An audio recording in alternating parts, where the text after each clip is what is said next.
मनुष्य के सारे संबंधों का आधार है अपेक्षा। पति कैसा हो जो मेरा जीवन सुख और सुविधा से भर दे। पत्नी कैसी हो जो सदैव मेरे प्रति समर्पित रहे। संतान कैसी हो जो मेरी सेवा करे, मेरा आदेश माने।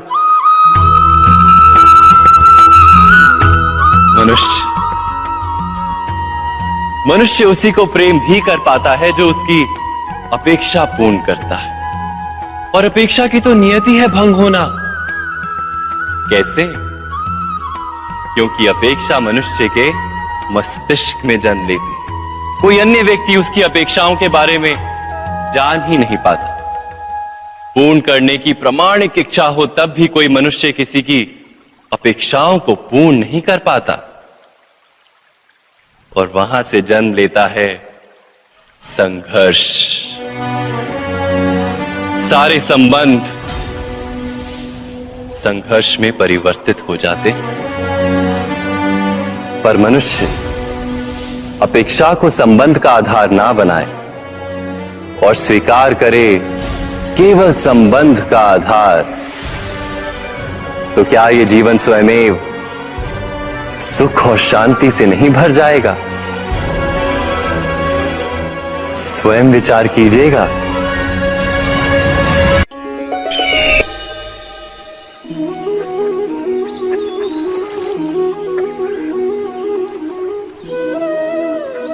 समय के आरंभ से ही मनुष्य को एक प्रश्न सदा पीड़ा देता है कि वो अपने संबंधों में अधिकतम सुख और कम से कम दुख किस प्रकार प्राप्त कर सकता है।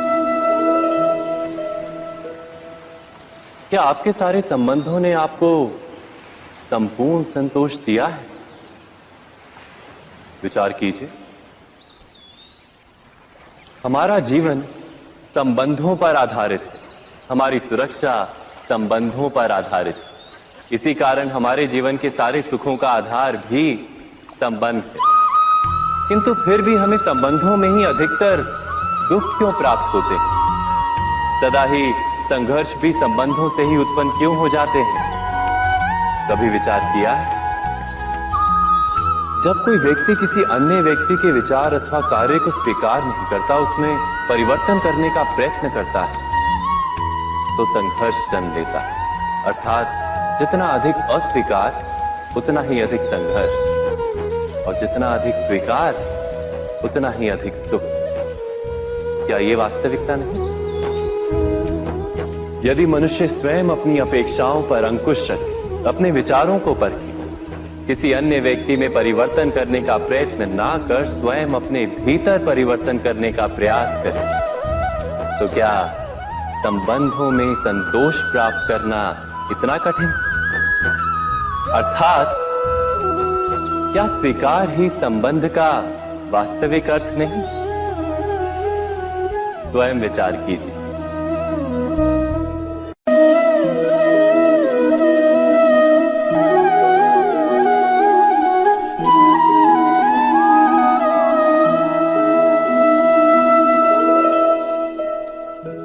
जब किसी व्यक्ति को किसी घटना में अन्याय का अनुभव होता है, तो वो घटना उसके अंतर को झकझोर देती। समस्त जगत उसे अपना शत्रु प्रतीत होता है। अन्याय लगने वाली घटना जितनी बड़ी होती है, मनुष्य का हृदय भी उतना ही अधिक विरोध करता है। उस घटना के उत्तर में वो न्याय मांगता है, और ये योग्य भी है। वास्तव में समाज में किसी भी प्रकार का अन्याय व्यक्ति की आस्था और विश्वास का नाश है। किंतु ये न्याय क्या है? न्याय का अर्थ क्या है? अन्याय करने वाले को अपने कार्य पर पश्चाताप हो और अन्याय भुगतने वाले के मन में फिर से विश्वास जगे समाज के प्रति। इतना ही अर्थ है ना न्याय का। किंतु जिसके हृदय में धर्म नहीं होता, वो न्याय को छोड़कर बैर और प्रतिशोध को अपनाता है। हिंसा के बदले प्रतिहिंसा की भावना लेकर चलता है। स्वयं भोगी हुई पीड़ा से कहीं अधिक पीड़ा देने का प्रयत्न करता है, और इस मार्ग पर चलते अन्याय को भुगतने वाला स्वयं अन्याय करने लगता है। शीघ्र ही वो अपराधी बन जाता है, अर्थात न्याय और प्रतिशोध के बीच बहुत कम अंतर होता है, और इसी अंतर का नाम है धर्म। क्या ये सत्य नहीं? स्वयं विचार कीजिए। दो व्यक्ति जब निकट आते हैं तो एक दूसरे के लिए सीमाएं और मर्यादाएं निर्मित करने का प्रयत्न अवश्य करते हैं। हम यदि सारे संबंधों पर विचार करें तो देखेंगे कि इन सारे संबंधों का आधार यही सीमाएं हैं जो हम दूसरों के लिए निर्मित करते हैं, और यदि अनजाने में भी कोई अन्य व्यक्ति इन सीमाओं को तोड़ता है तो उसी क्षण हमारा हृदय क्रोध से भर जाता है। इन सीमाओं का वास्तविक रूप क्या है? क्या हमने कभी विचार किया? सीमाओं के द्वारा हम दूसरे व्यक्ति को निर्णय करने की अनुमति नहीं देते, अपना निर्णय उस व्यक्ति पर थोपते, अर्थात किसी की स्वतंत्रता का अस्वीकार करते हैं। और जब स्वतंत्रता का अस्वीकार किया जाता है तो उसका हृदय दुख से भर जाता है, और जब वो सीमाओं को तोड़ता है तो हमारा हृदय क्रोध से भर जाता है। क्या ऐसा नहीं होता?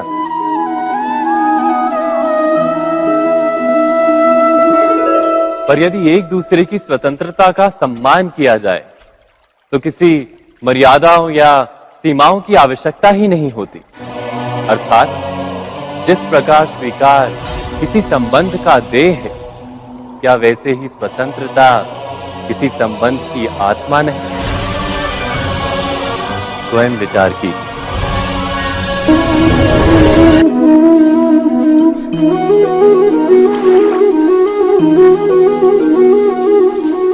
पिता सदा ही अपने संतान के सुख की कामना करते हैं, उनके भविष्य की चिंता करते रहते हैं।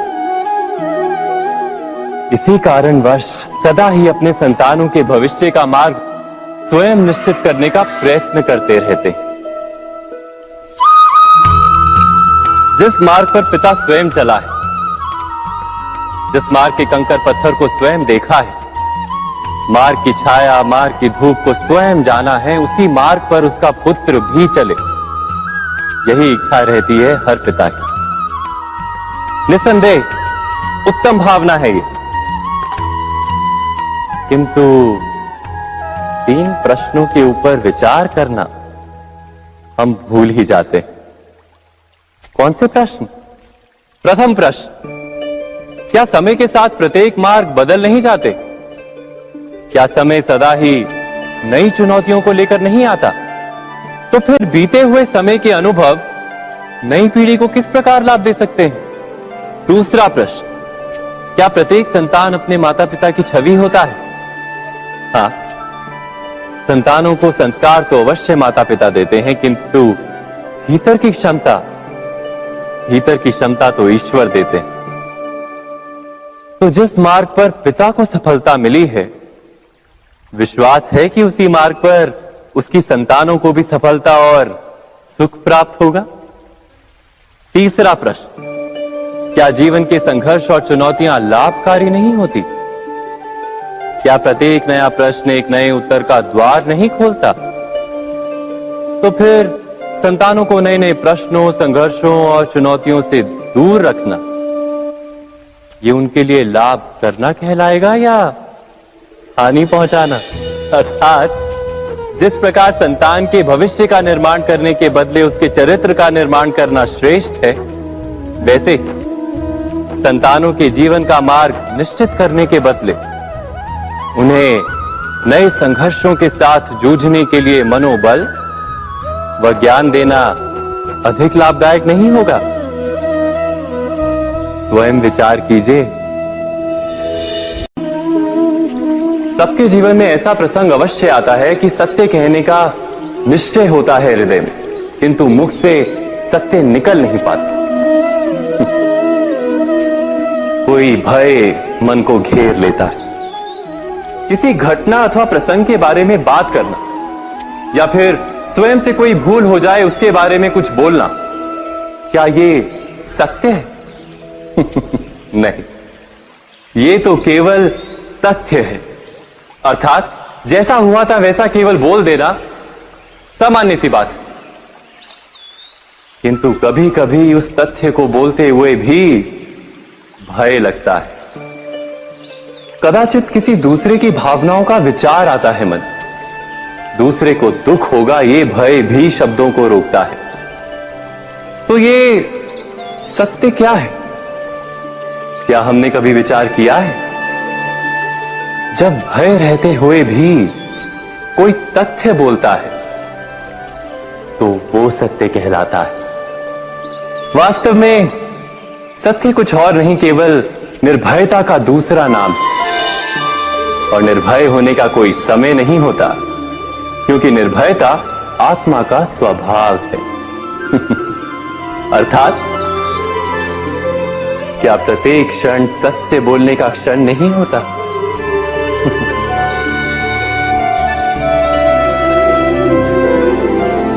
स्वयं विचार कीजिए। जब भी किसी की आशा और इच्छा भंग होती है तो उसका हृदय क्रोध से भर जाता है। जिस व्यक्ति को वो अपना अपराधी समझता है उसे दंड देने का प्रयत्न करता है। पर क्या हमारी इच्छा या आशा का भंग होना क्या सदा ही किसी का अपराध होता है? इच्छाओं के अपूर्ण रहने के तो कई कारण हो सकते हैं। कुछ तो संजोग के कारण अधूरी रह जाती हैं और कुछ नियति के कारण। और कभी कभी इच्छाओं का स्वरूप ही ऐसा होता है कि वो पूर्ण नहीं हो पाती।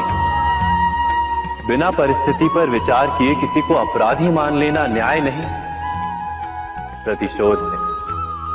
न्याय का आधार तो दया है, करुणा है, और प्रतिशोध का आधार क्रोध, अहंकार। अर्थात हृदय में करुणा धारण किए बिना किसी के अपराध के विषय में विचार करना, किसी को दंड देना, क्या अपने आप में ही अन्याय नहीं? स्वयं विचार कीजिए।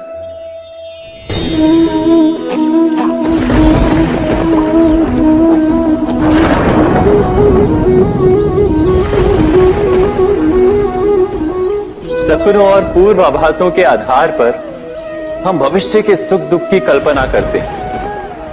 भविष्य के दुख का कारण दूर करने के लिए हम आज योजना बनाते हैं।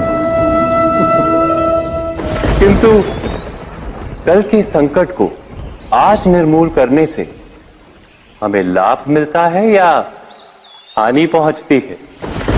ये प्रश्न हम कभी नहीं करते। सत्य तो ये है कि संकट और उसका निवारण साथ जन से, व्यक्ति के लिए भी और सृष्टि के लिए भी। नहीं, आप अपने भूतकाल का स्मरण कीजिए, इतिहास को देखिए। आप तुरंत ही ये जान पाएंगे कि जब जब संकट आता है तब तब उसका निवारण करने वाली शक्ति भी जन्म लेती है। यही तो जगत का चलन है।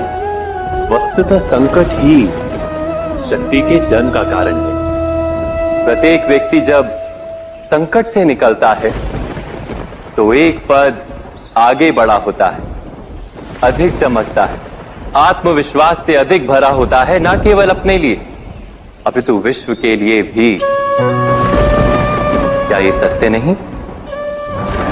वास्तव में संकट का जन्म है एक अवसर का जन्म, अपने आप को बदलने का, अपने विचारों को ऊंचाई पर करने का अवसर, अपनी आत्मा को बलवान और ज्ञान मंडित बनाने का अवसर।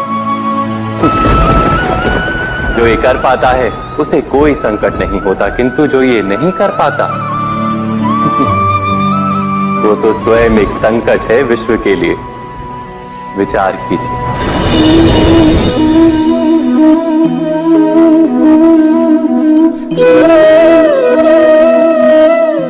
परंपरा में धर्म बसता है और परंपराएं ही धर्म को संभालने का कार्य करती हैं, ये सत्य है।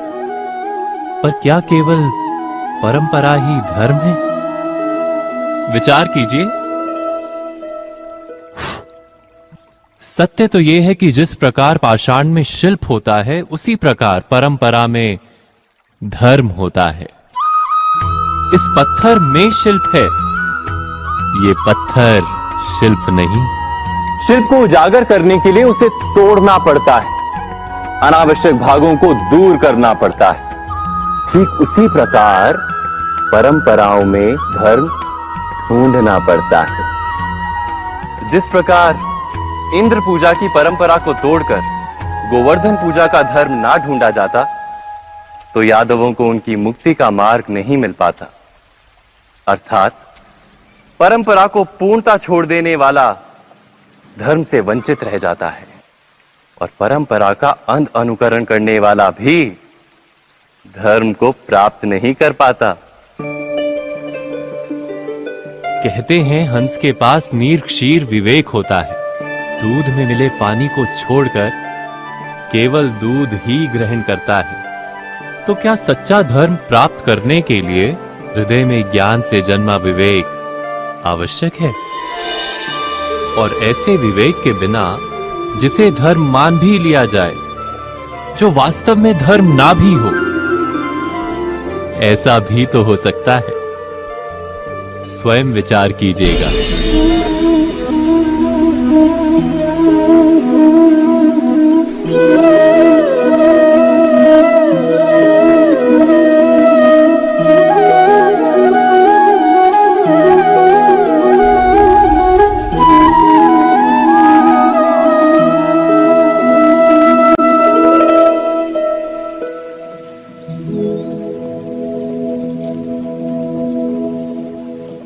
भविष्य के आधार पर सब आज का निर्णय लेना चाहते हैं। भविष्य में सुख मिले, भविष्य सुरक्षित हो, ऐसे निर्णय आज लेने का प्रयत्न रहता है सबका। आप अपने जीवन को देखिए। क्या आपके अधिकतर निर्णय के पीछे भविष्य का विचार नहीं होता? और हो भी क्यों ना, अपने जीवन को सरल और सुखमय बनाने का प्रयत्न करने का अधिकार सबका है। पर भविष्य तो कोई नहीं जानता, केवल कल्पना ही की जा सकती है। तो जीवन के सारे महत्वपूर्ण निर्णय कल्पनाओं के आधार पर ही करते हैं हम। क्या निर्णय करने का कोई तीसरा मार्ग हो सकता है? विचार कीजिए। सारे सुखों का आधार धर्म है, और वो धर्म मनुष्य के हृदय में बसता है। तो प्रत्येक निर्णय से पूर्व स्वयं अपने हृदय से ये प्रश्न अवश्य पूछ लेना कि ये निर्णय स्वार्थ से जन्मा है या धर्म से। क्या इतना पर्याप्त नहीं? भविष्य के बदले धर्म का विचार करने से क्या भविष्य अधिक सुखपूर्ण नहीं होगा? स्वयं विचार कीजिए। व्यक्ति को जब उसके अपराध का दंड मिलता है, तब कभी कभी उस न्याय को देखकर मन कचोटता है। प्रश्न उठता है हृदय में कि जब वो अपराध हुआ था, तब व्यक्ति भिन्न था। उसके पश्चात उसने इतने पश्चाताप किए, स्वयं में इतना परिवर्तन किया, फिर उसे दंड क्यों मिले? पर जहां आघात होता है, वहां प्रत्याघात भी होता है। जैसा कर्म वैसा फल। यदि किसी को प्रेम दोगे तो सुख प्राप्त होगा, यदि किसी की हत्या करोगे तो मृत्यु दंड मिलेगा। जैसा कार्य वैसा ही न्याय। तो फिर प्रायश्चित और पश्चाताप का कोई मूल्य नहीं है? अवश्य है मूल्य। प्रायश्चित और पश्चाताप मनुष्य की आत्मा को बलवान करता है। आने वाले दंड को स्वीकार करने के लिए मनुष्य को तैयार करता है। अर्थात बिना प्रायश्चित के दंड स्वीकार करने का कोई मूल्य है? स्वयं विचार कीजिए।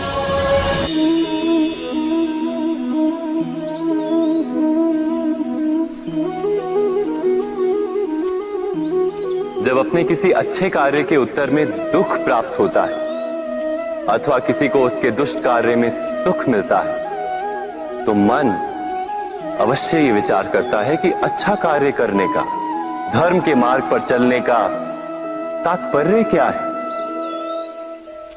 पर दुष्ट आत्मा को क्या प्राप्त होता है ये भी देखिए। दुष्टता करने वाला हृदय सदा चंचल रहता है, अकुलाता रहता है। मन में सदा नए नए संघर्ष उत्पन्न होते हैं।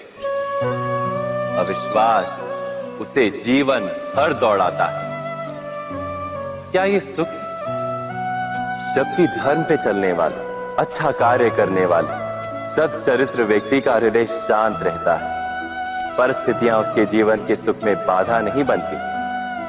समाज में सम्मान और मन में संतोष रहता है सदा। अर्थात अच्छा बर्ताव भविष्य में किसी सुख का मार्ग नहीं। अच्छा बर्ताव स्वयं सुख अथवा बुरा बर्ताव भविष्य में किसी दुख का मार्ग नहीं। अधर्म उसी क्षण दुख उत्पन्न करता है। धर्म से सुख नहीं, धर्म स्वयं।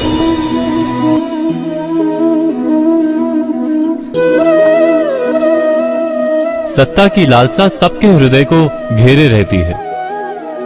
प्रत्येक व्यक्ति अपना एक राष्ट्र निर्मित करने का प्रयत्न अवश्य करता है। फिर वो राष्ट्र कुरु राष्ट्र की भांति बहुत बड़ा हो या फिर अपने परिवार तक सीमित हो, वो सत्ता प्राप्त करने का प्रयास अवश्य करता है। किंतु सत्ता का वास्तविक रूप क्या है? क्या हमने कभी विचार किया है? एक मनुष्य जितने अधिक लोगों के जीवन को प्रभावित कर सके, जितने अधिक लोगों के जीवन की स्वतंत्रता पर अंकुश रख सके, उतनी ही अधिक सत्ता का अनुभव करता है वो। सत्ता का वास्तविक रूप ही है अन्य के जीवन पर स्वयं का प्रभाव। किंतु क्या वास्तविक प्रभाव प्रेम, दया, करुणा और धर्म से निर्मित नहीं होता? जब भी मनुष्य कठोरता और अधर्म से सत्ता प्राप्त करने का प्रयत्न करता है, तब वो दूसरों के हृदय में विरोध अथवा विद्रोह को जन्म देता है। और परिणाम कुछ इस प्रकार। हां, कुछ समय के लिए वो स्वयं को प्रभावी और शक्तिशाली अवश्य पाता है, किंतु वो वास्तविक सत्ता नहीं। यही कारण है कि भृगु और वशिष्ठ जैसे ऋषियों की आज भी पूजा की जाती है, रावण और हिरण्यकशिपु की नहीं। इस पर तो आप विचार अवश्य करें। सत्य कहा ना?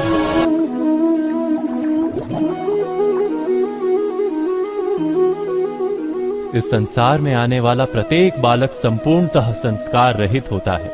उसके अंतर पर ना किसी अच्छे संस्कार के चिन्ह अंकित होते हैं, ना ही बुरे संस्कार के।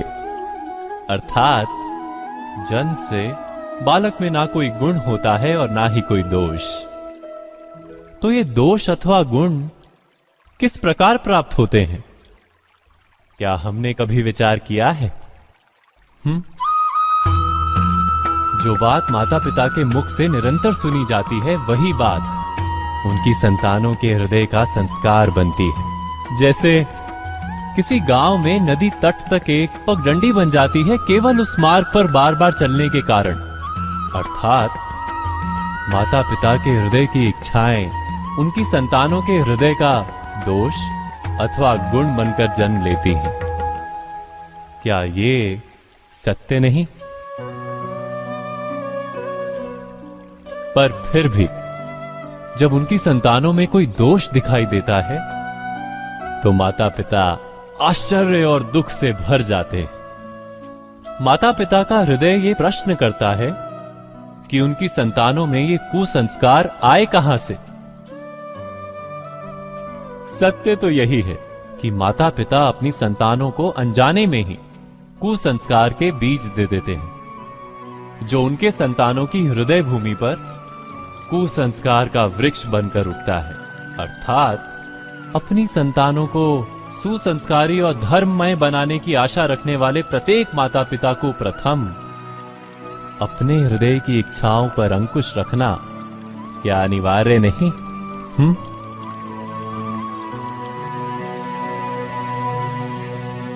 प्रत्येक माता पिता इस पर विचार अवश्य कीजिएगा।